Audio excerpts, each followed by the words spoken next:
Njani Nhlonhlo? Se ushaya bese sa-attenda nabo abantu batosikuda.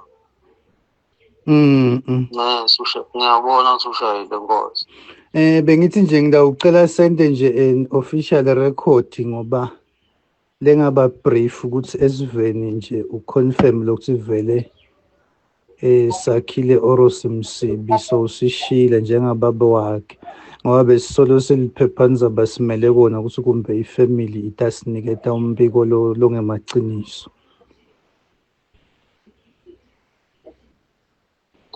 Nkosi. Angicabangi ukuthi kungaba yibrief lenjani. Le ngingakusho nje mina ukuthi kungaba ngilokuthi ushayile ngasho lokho ukuthi Nkosi kulukhulu lokuthi singakhuluma into yema-hearsay le circulator la kubo-social media. Sizaze sikhulume lokungasiko. Kodwa-ke nyalo lokhu ngikhuluma is-confirmed vele kuye. Sendile emamini ukuthi kuyofikakala khona le. Shothi khona family member lesithumele.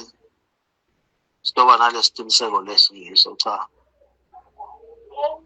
Ngiconfirmile nje vele mina. Shothi nithumele imember yefamily, nithumele imember yefamily le-America. Yes. So kusho ukuthi nje kwanyalo ngoba sesiconfirmile sekulungiselela nje ukuthi ngabe ubuya kanjani ekhaya. Lokhu sifiso sefamily ukuthi angagcina aphelelele emazweni abuye ekhaya.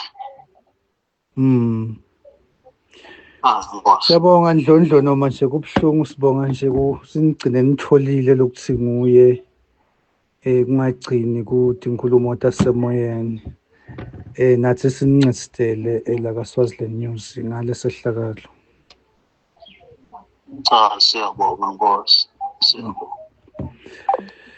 Masotla mahle indzaba lapha yasakhile Oros wakamsibi lokufakeleke ukuthi ushile emhlabeni besisolo ke evikini leliphelile ngatsinza uyise lapha lesicetha nje ukukhuluma naye la ngifuna kuva ukuthi singabe indzaba imenjani. Sakhile Oros wakamsibi ke bekangisoziwayo kwabese ke noma kuhamba kwakhe eSwatini kwaba ngiloko lokungacaci ukuthi ngabe ushinyamalele wabhekaphi kanjani.